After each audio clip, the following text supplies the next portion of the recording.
vous êtes là? Et bah bienvenue dans le nouvel épisode du UFO Sorcerer Engineering.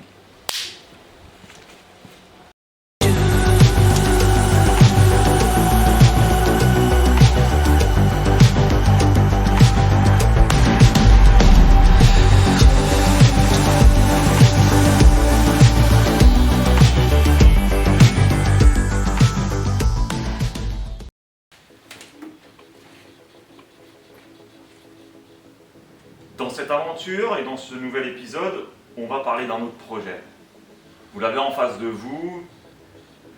Je pense que la plupart des aficionados des voitures JDM ont compris qu'ils avaient face à eux une R34, une Skyline R34.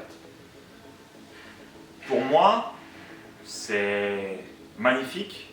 Je me rends compte à quel point on nous file des voitures qui sont de plus en plus belle et on nous fait confiance surtout.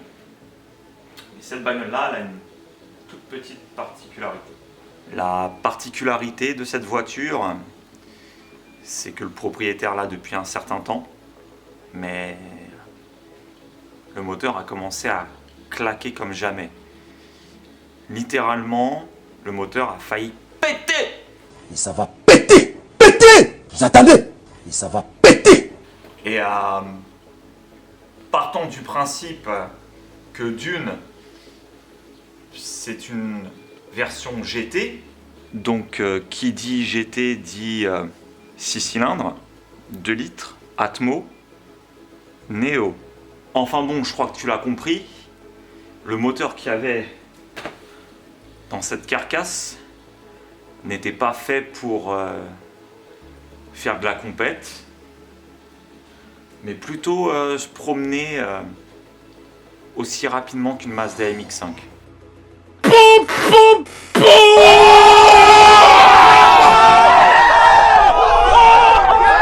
Alors ouais, je sais ce que tu vas dire. Pourquoi tu as accepté un tel projet? Bah, parce qu'on est un peu fou ici. Et Richie, qui est le propriétaire de cette voiture et notre premier client dans les lieux ici, nous a fait une confiance absolue. Le premier plan sur ce rebuild, c'était de se dire qu'on allait voir pour refaire le moteur, le RB20 DE Neo. Mais ça a vite tourné court. Alors je te le mets dans le mille, ça a tourné court pour une seule chose, en 3 mots, pièces aftermarket. Donc tu l'auras compris, trouver des pièces aftermarket pour avoir un semblant de puissance, bah, c'est déjà très rare. Et puis c'est surtout le fait que la plupart des pièces pour RB20DE, t'en as pas des masses. T'es obligé de contacter l'Australie ou voire même le Japon. Alors je sais ce que tu vas te dire. Toi Alex, dans ta R32, t'avais un RB20 DET. Ouais, c'est vrai que j'avais un RB20 DET. On a même réussi à sortir 450 chevaux et 550 Nm de couple. Donc bon, on aurait pu faire quelque chose de sympa. Mais le problème, mon gars, c'est que jamais le RB20 DE du client aurait pu sortir une telle puissance. D'une, c'est un moteur qui est haute compression.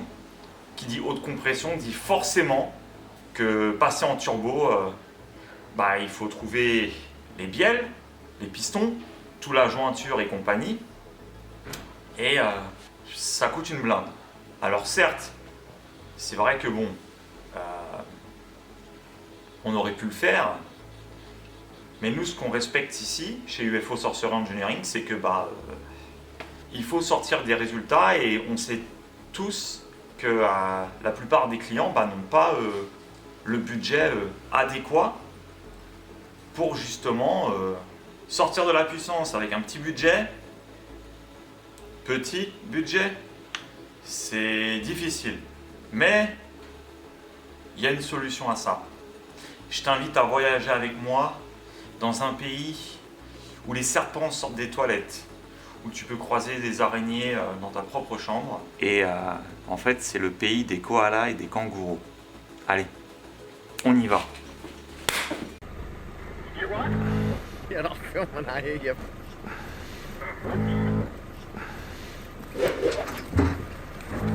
Let it go, Tonks, let's go. The other dog's coming.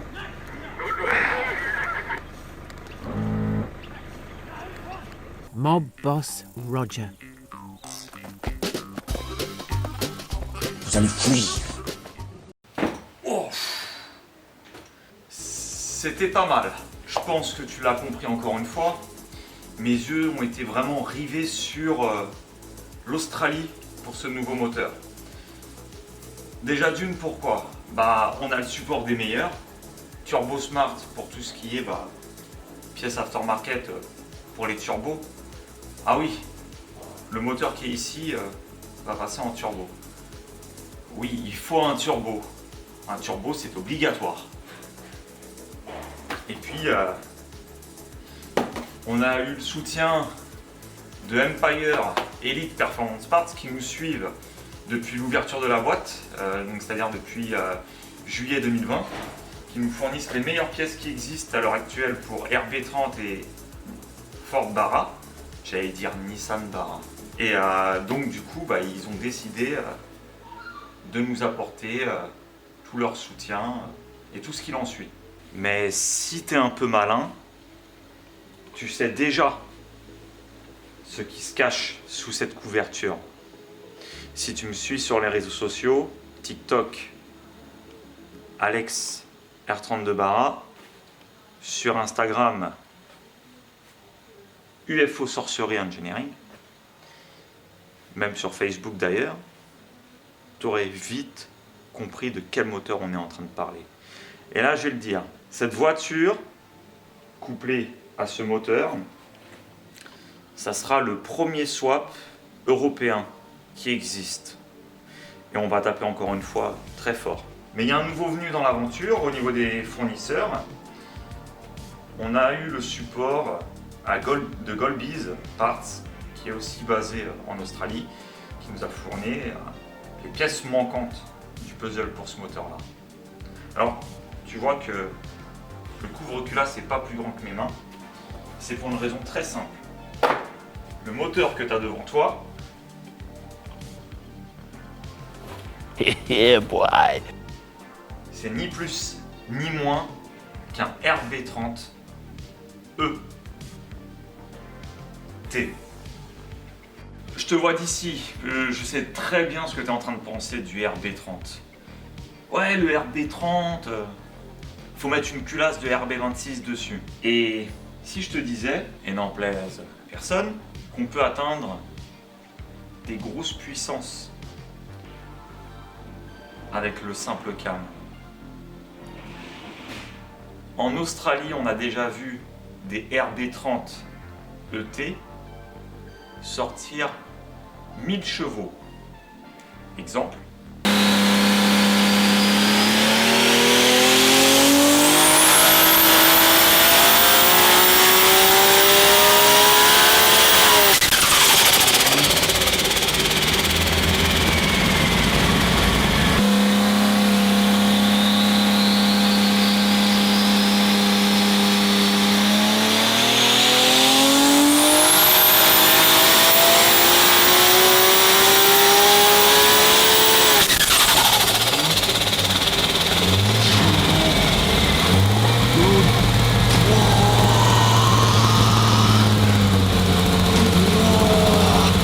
Comme tu peux le constater, ce moteur-là, il n'est pas venu pour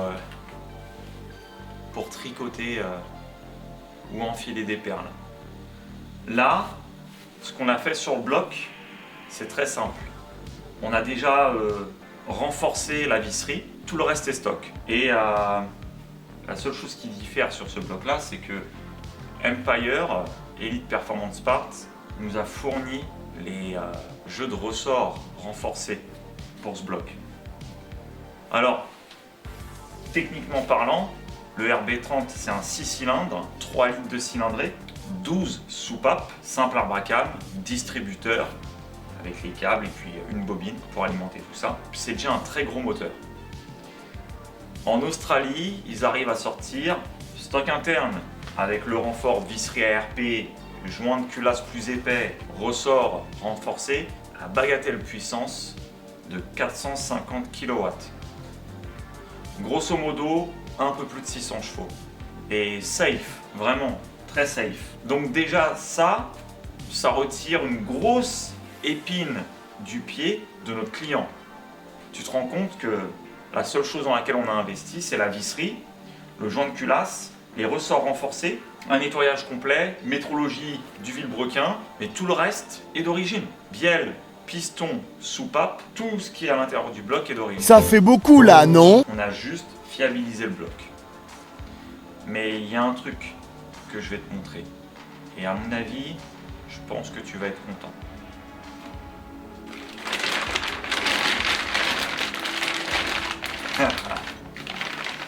Je pense que tu l'auras compris. On est sur une bonne base. À l'heure actuelle, tu vois le premier GTX 35 84 RS. Et bon, pas pour me vanter, hein, mais il est siglé UFO Turbo System. Et il sera posé techniquement ici. Ça a quand même de la gueule. Donc, il y a un potentiel monstre sur ce bloc-là. Pour l'instant, on va la faire... là, on est vraiment au premier stade de l'évolution du bloc. Sachant que dans un futur proche, le client, lui, va commencer à sauver quand même un peu d'argent. Là, on ira chercher un petit peu plus gros.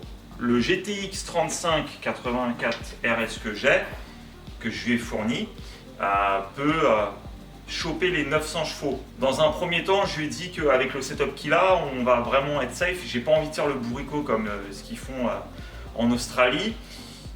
Il lui faut une voiture dans laquelle il puisse rouler tous les jours et qu'il puisse apprendre la voiture au fur et à mesure. Donc on va lui mettre seulement 450-500 chevaux. Pour commencer, c'est déjà pas trop mal. Mais une fois que l'heure sera venue, on va passer en bielle, piston forgé, pipe d'admission UFO Sorcery Engineering ou UFO Performance Parts avec un throttle body de Mercedes C63 AMG en 89, Bosch Motorsports. Et puis voir pour un allumage indépendant par cylindre avec des bobines B58 de BM. Voilà, faire un bon petit kit quoi. Mais bon, avoir un chouette moteur qui va développer entre 450 et 500 chevaux, c'est déjà excellent. Mais on a repéré quelques petites zones qui nous plaisaient pas trop. La voiture, faut savoir que ça faisait quand même 3-4 ans qu'elle hibernait chez lui, dans son jardin. Et c'est une voiture japonaise. Si tu connais les facts et les bails sur les voitures japonaises, tu ne seras pas surpris d'apprendre que certaines parties de la voiture ont souffert de la rouille. Alors, elle n'est pas en parfait état la voiture. Mais pour moi, il était vraiment important de revoir certains points. Notamment la structure des tourelles d'amortisseurs. Tu vois, c'est pas super. Donc du coup, avec mon homologue et ami Ivo, on a décidé de s'attaquer à refaire ces tourelles d'amortisseurs. Et Dieu sait, ça n'a pas été facile. A few moments later. Bon, je viens de terminer la mise en peinture des caches culbus et aussi de la poulie damper. Pour la poulie damper, ça a été très simple. Je ne pouvais pas utiliser celle du RB30 parce qu'on va utiliser exactement les mêmes accessoires qu'il y a sur le RB20, c'est-à-dire la climatisation, l'alternateur et la direction assistée. Bien entendu, il a fallu faire chauffer cette poulie, la dégager avec un pied de biche ou un pied à levier. Et bon, ça a été du sport. J'ai aussi retiré la rouille qu'il y avait dessus, un peu en surface, protéger les bandes là où vient se glisser en fait les courroies. Et puis j'ai mis en peinture noire. Et voilà le résultat.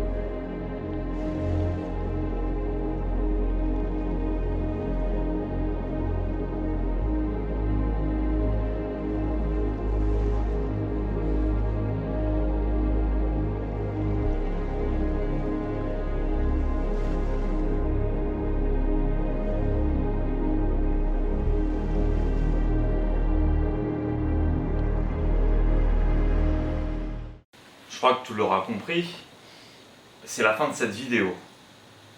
Je voulais juste te donner un détail. Le RB30E ou ET est sorti sur deux types de véhicules. Uniquement en Australie, donc c'est trouvable uniquement en Australie.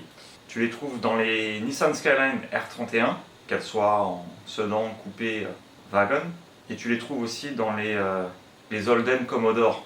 Sauf que bon, sur le couvre-culasse, il n'est pas marqué Nissan dessus, mais Holden. Il faut savoir que ça a été un partenariat qui a été mis en place dans les années 80, fin 80, avec Holden et Nissan.